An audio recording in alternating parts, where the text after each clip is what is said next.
हाँ, तो new topic start कर रहे हैं, elevation of boiling point. Second colligative property जो है आपकी वो स्टार्ट कर रहे हैं। ठीक, तो बॉइलिंग पॉइंट क्या होता है सबसे पहले तो वो बता देते हैं।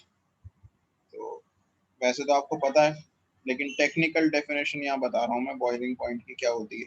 तो जैसा मैं अभी थोड़ी देर पहले आपको बता रहा था, बॉइलिंग पॉइंट बेसिकली क्या है। जब एक कंटेनर में एक लिक्विड है, ठीक है, वो कंटेनर का लिक्विड इवेपोरेट क्यों नहीं हो पा रहा। ठीक है, नेचुरली वो इवेपोरेट क्यों नहीं हो पा रहा, क्योंकि ऊपर से उसके ऊपर एटमॉस्फेरिक प्रेशर लग रहा है। ठीक है, जब नीचे से लगने वाला प्रेशर यानी वेपर प्रेशर एटमॉस्फेरिक प्रेशर के बराबर हो जाएगा, जब वेपर प्रेशर एटमॉस्फेरिक प्रेशर के बराबर हो जाएगा तब लिक्विड इवेपोरेट होना शुरू होगा। उसी टेम्परेचर को, जिस टेम्परेचर पे vapour pressure of a liquid atmospheric pressure के बराबर हो जाता है, उसी को बॉइलिंग पॉइंट कहते हैं। ठीक है, basically the definition is the temperature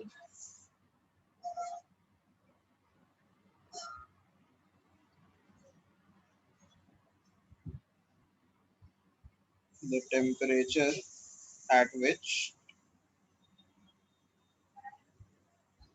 vapor pressure of a liquid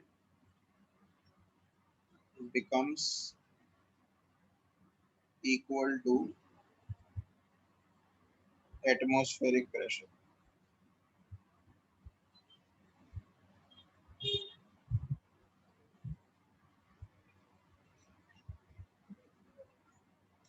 is called boiling point.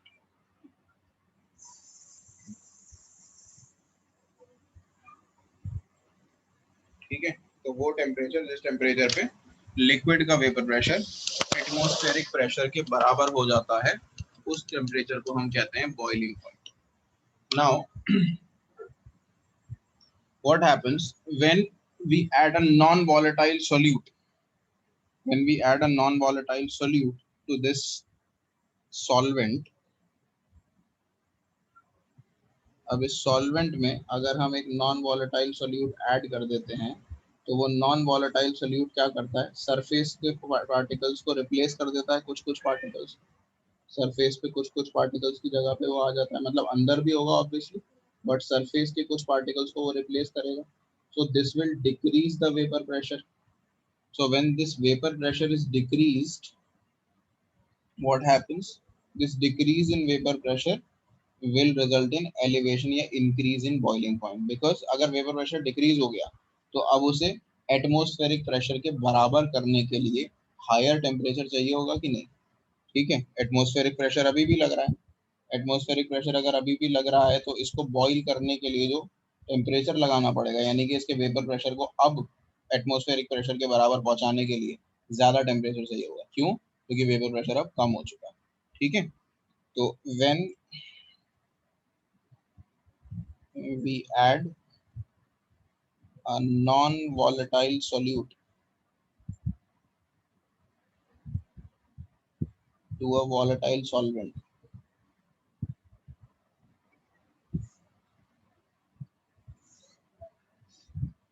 its vapor pressure decreases.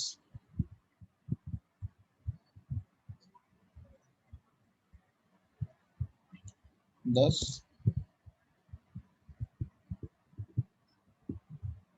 its boiling point increases. ठीक है, this is called elevation and boiling point. Elevation of boiling point.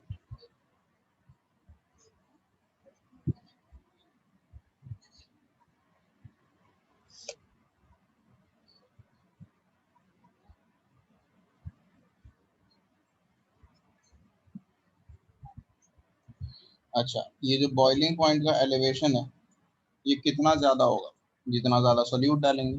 अगर मैं 1 gram sugar डालूंगा तो थोड़ा सा ज़्यादा पड़ेगा, अगर 2 ग्राम डालूंगा तो और ज़्यादा पड़ेगा, 3 ग्राम डालूंगा तो और ज़्यादा पड़ेगा। तो बेसिकली जितनी शुगर या जितना सॉल्ट या जितना भी नॉन वॉलेटाइल सोल्यूट में ऐड करूंगा बॉइलिंग पॉइंट में, उतना ही ज़्यादा इंक्रीमेंट आएगा।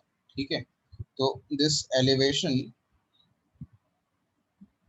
Of boiling point is directly proportional to molality, यहाँ हम लेते हैं, ठीक है। Elevation of boiling point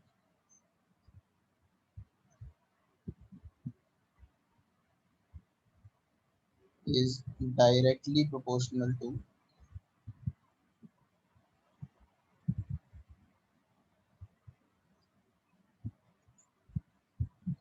molality of the solution। जो आपने सॉल्यूशन लिया है उसकी molality, not molarity, molality small m, ठीक है। तो this elevation in boiling point को हम डेल्टा टी बी से रिप्रेजेंट करते हैं। कितना बढ़ गया बॉइलिंग पॉइंट, कितना चेंज आया डेल्टा टी बी, ये डायरेक्टली प्रोपोर्शनल होता है मोलालिटी, ठीक है। और यहाँ पे प्रोपोर्शनैलिटी अगर है तो कांस्टेंट आएगा एक न्यूमेरिकल सॉल्व करने के लिए। यहाँ पे नॉर्मल एलिवेशन कांस्टेंट आती है, जो कांस्टेंट आता है वो आता है के बी। तो के बी को बोलते हैं हम मोलल एलिवेशन कांस्टेंट,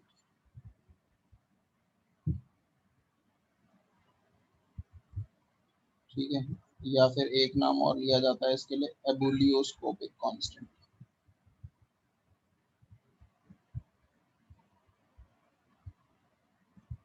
ठीक है। फॉर्मूला को थोड़ा सा ओपन करके लिखेंगे, डेल्टा टी बी एलिवेट हो गया है बॉइलिंग पॉइंट, एलिवेट यानी बढ़ गया है, तो अगर टी बी को ले लें हम सोल्यूशन का बॉइलिंग पॉइंट और टी बी नॉट ले लें सॉल्वेंट का, तो टी बी को टी बी नॉट में से माइनस करेंगे। जो बढ़ा हुआ बॉइलिंग पॉइंट है सोल्यूट डालने के बाद वो टी बी है, और टी बी नॉट जो है वो नॉट जहाँ पे भी लगाए वो प्योर का है, समझ लो वो प्योर वाटर का बॉइलिंग पॉइंट है, ठीक है। और इसके अंदर भी सोल्यूट अगर डिसोसिएट या एसोसिएट होता है, अच्छा वो चीज मैंने आपको बताई नहीं अभी, डिसोसिएशन एसोसिएशन, तो हाँ के बी ऐसे पे आ गया, और एम आ गया। एम क्या है, मोलालिटी, मोलालिटी का फॉर्मूला होता है W2 अपॉन में इंटू W1, W1 यानी mass of solvent in kilogram, ये मोलालिटी का फॉर्मूला होता है, ठीक है। तो आपको पता है मोलालिटी का फॉर्मूला, ये 11th में था वैसे तो, लेकिन यस सर। ठीक है।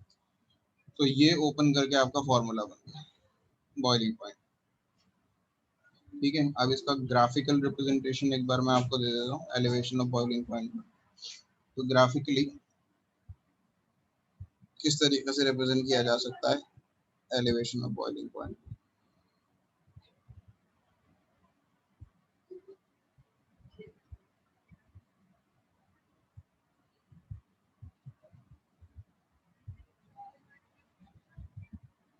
तो एक ग्राफ हम प्लॉट करते हैं between let's say temperature and vapour pressure.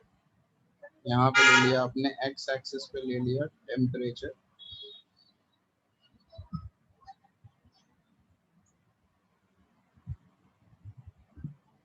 In kelvin, and Y axis पे हम ले लेते हैं वेपर प्रेशर।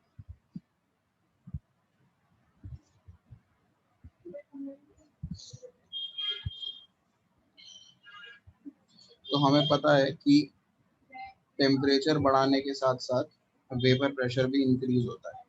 तो अगर मैं प्योर सॉल्वेंट की बात करूं, जैसे प्योर सॉल्वेंट है, तो उसके लिए टेम्परेचर बढ़ाने के साथ साथ वेपर प्रेशर भी जीरो से स्टार्ट नहीं कर रहे हैं, हम इसे टेम्परेचर 0 केल्विन पे नहीं लेंगे, यहाँ से स्टार्ट करते हैं।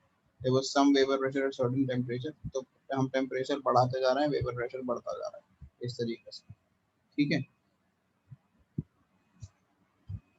ग्राफ जो है ऊपर की तरफ थोड़ा सा इंक्लाइन करता है, क्योंकि वेपर प्रेशर हायर टेम्परेचर पे ज़्यादा तेजी से इंक्रीज होता है। फिर उसके बाद ये है प्योर सॉल्वेंट के लिए, तो मैं इसके ऊपर लिख देता हूँ लाइन के लिए, ये है प्योर सॉल्वेंट, यानी इसके अंदर अभी कोई सोल्यूट नहीं डाला था। तो अगर मैं इसका बॉइलिंग पॉइंट डिटरमाइन करना चाहूँ तो कैसे करूँगा। मान लो इस पॉइंट पे जो प्रेशर है वो 180 एम है, यानी एटमॉस्फेरिक प्रेशर। तो इस लाइन से अगर मैं ऐसे करके यहाँ लिख देते हैं, दिस इज 180 एम।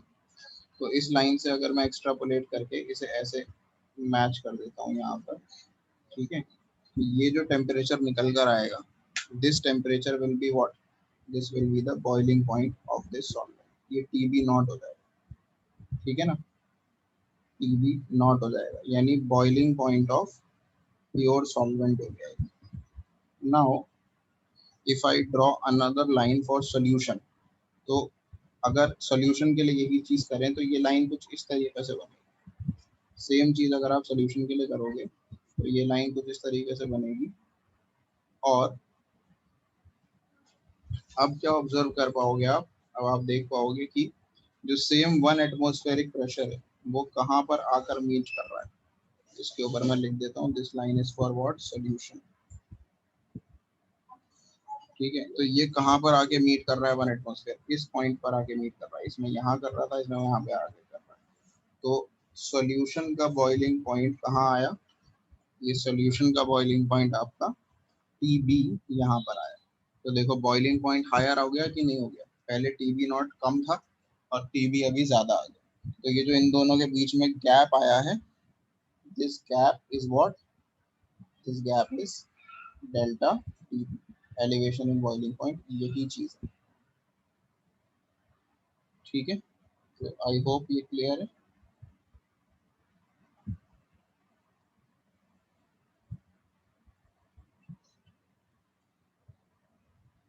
साची समझ में आ गया?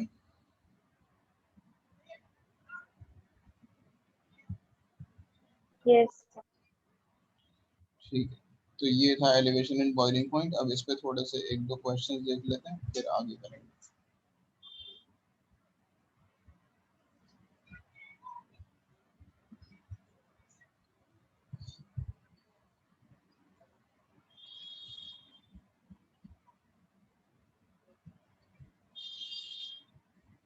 तो ये नेक्स्ट क्वेश्चन जो इसके अंदर था, जो हमने 2.9 किया था, 2.10 देखिए जरा।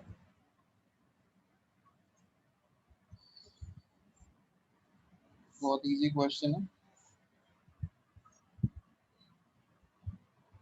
बॉइलिंग पॉइंट ऑफ वाटर दे रखा है आपको 750 mmHg पे 99.63 डिग्री सेल्सियस।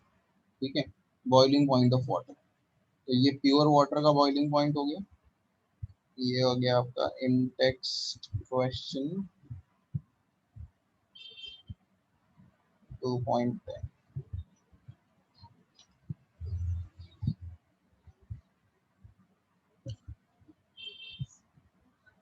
तो आपको टीबी नॉट दे रखा है, boiling point of pure water दे रखा है 99.63 डिग्री सेल्सियस।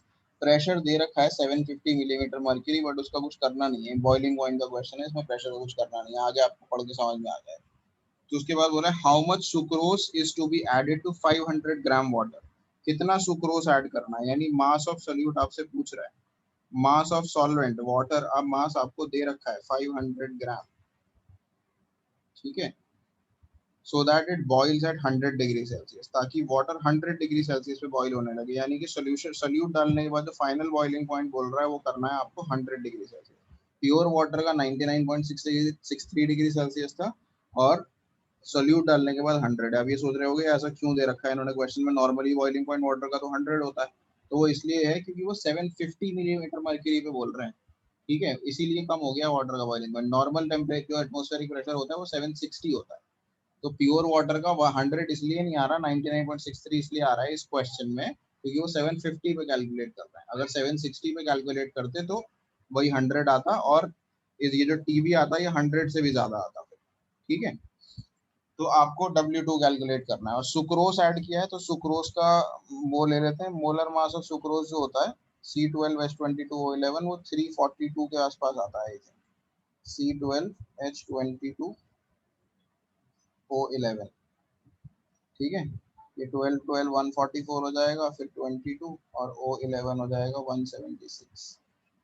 तो ये अप्रोक्सीमेटली हाँ इतना ही आएगा, 342 ग्राम पर मोल आएगा।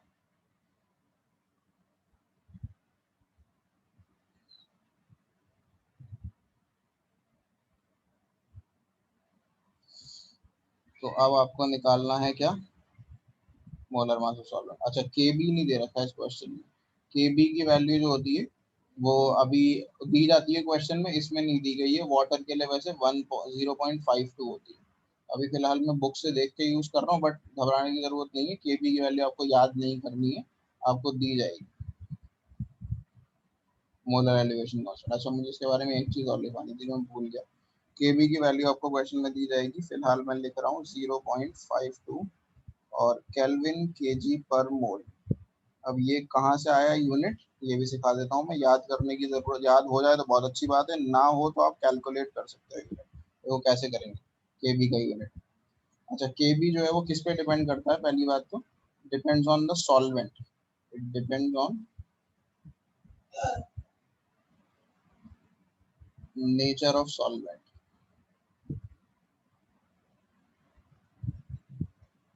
सॉल्वेंट के नेचर पे डिपेंड करता है। और इसका यूनिट क्या होगा, देखो यूनिट इसी से निकाल सकते हो, इस फॉर्मूला को यूज करके। ये जो आपका फॉर्मूला है इसी से आप केबी का यूनिट निकाल सकते हो।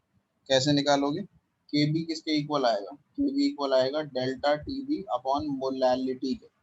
ठीक है, डेल्टा टीबी टेम्परेचर है वो केल्विन में होगा, और ये होगा केल्विन में, ये होगा केल्विन में। और मोलैलिटी का यूनिट क्या होता है, मोल पर केजी। मोल पर केजी को उल्टा करोगे, ऊपर लेके जाओगे तो क्या बन जाएगा, केजी पर मोल बन जाएगा कि नहीं। तो केल्विन तो ऊपर था ही, और मोल पर केजी को ऊपर ले गए तो केजी पर मोल बन गया। तो बेसिकली केबी का यूनिट क्या निकल कर आया, केल्विन केजी पर मोल। ठीक है, तो याद हो जाए तो बहुत अच्छी बात है, ना हो तो निकाल लेना ऐसे, डेल्टा टीबी अपॉन एम। ठीक है, तो अब हम लगाते हैं formula, TB minus, sorry TB, हाँ टीबी माइनस टीबी नॉट के बी, मोलालिटी का formula mass of solute, molar mass of solute, mass of solvent in kilogram. ध्यान रखना ये किलोग्राम में चाहिए होता है, मोलालिटी का फॉर्मूला है, वैसे तो याद रहना चाहिए आप। तो टीबी आपको दे रखा है 100, टीबी नॉट आपको 99.63 दे रखा है, के बी की वैल्यू 0.52 है, W2 आपको कैलकुलेट करना है, M2 आपका 342 आया है सुक्रोज के लिए, और W1 500 ग्राम में दे रखा है, ग्राम में दे रखा है तो डिवाइडेड बाई 1000 करेंगे या फिर ऊपर 1000 लगा, बस ये कैलकुलेट करके आपका आंसर आ जाएगा मास ऑफ सोल्यूट, जो भी आएगा ग्राम में लिख दोगे आप। ठीक है, दैट्स इट, इतना ही क्वेश्चन था। बाकी मैं कल कराऊंगा क्लास में, आज इतना ही करेंगे। ठीक है, आपका टाइमिंग वही है टीटीएस, आज तो एक्स्ट्रा क्लास थी तो कल वही अपने रेगुलर टाइम पे होगी 7 o'clock। ठीक है, किसी को कुछ पूछना है आज और तो पूछ लो, नहीं तो फिर हम एंड करेंगे।